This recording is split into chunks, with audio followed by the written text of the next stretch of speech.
नमस्कार दोस्तों, brilliant classes में आप सबका स्वागत है। आज हम पढ़ेंगे व्यक्तित्व मापन में विभिन्न प्रेक्षण विधियों में रोर्सा का स्याही दबाव परीक्षण इंक ब्लॉट टेस्ट के बारे में। स्याही दबाव परीक्षण का निर्माण हरमन रोर्सा द्वारा किया गया।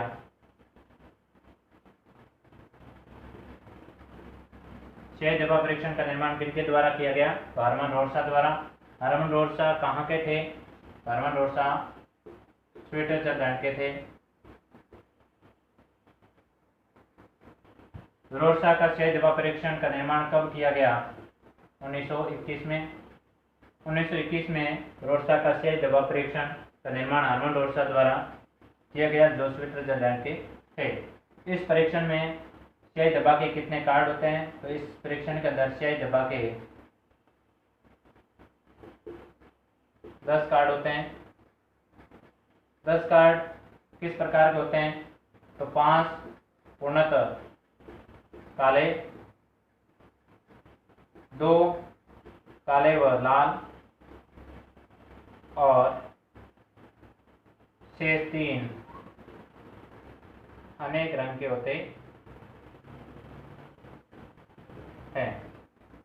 तो 5 तो पूर्णतः काले होते हैं, 2 काले व लाल होते हैं और शेष 3 अनेक रंगों के होते हैं। इसमें 10 कार्ड प्रयोग किए जाते हैं।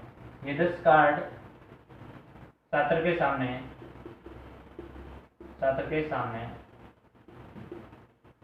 किसके लिए? व्यक्तित्व मापन हेतु कैसे रखे जाते हैं? तो निश्चित अंतर पर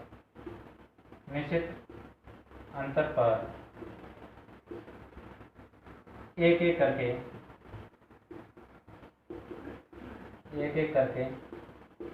रखे जाते और उसके बाद उससे अर्थात छात्र से प्रतिक्रिया ली जाती है। तो सभी कार्ड छात्र के सामने निश्चित अंतर पर एक एक करके रखे जाते हैं और उनसे प्रतिक्रिया ली जाती है। फिर निश्चित समय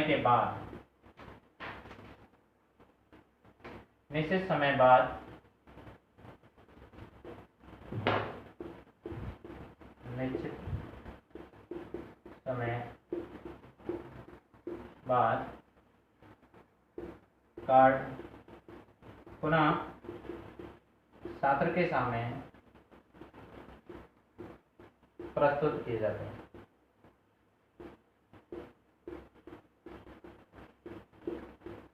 और उससे पूछा जाता है, उससे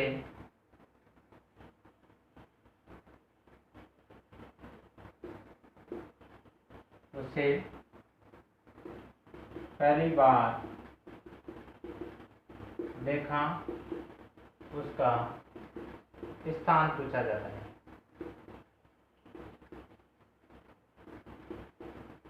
तो सभी कार्ड पुनः छात्र के सामने एक निश्चित समय के बाद रख दिए जाते हैं और उनसे जो पहली बार देखा उसका स्थान पूछा जाता है।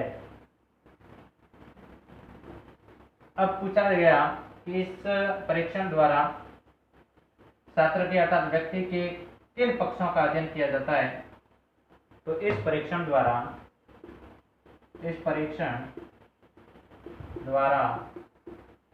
व्यक्ति के क्रियात्मक, भावात्मक एवं संज्ञानात्मक पक्षों का अध्ययन किया जाता है।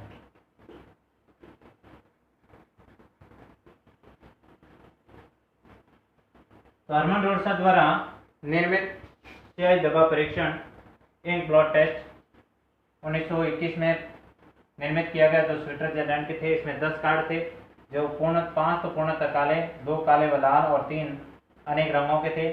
सभी कार्ड छात्र के सामने एक एक कर निश्चित अंतर पर रखे जाते थे और उनके बाद उनसे प्रतिक्रिया ली जाती थी। फिर निश्चित समय के बाद वो कार्ड पुनः उनके सामने प्रस्तुत किए जाते थे और उनसे जो पहली बार देखा उस कार्ड के बारे में अर्थात उस स्थान के बारे में पूछा जाता है। इनके द्वारा व्यक्ति के भावात्मक, क्रियात्मक और संज्ञानात्मक पक्षों का अध्ययन किया जाता है।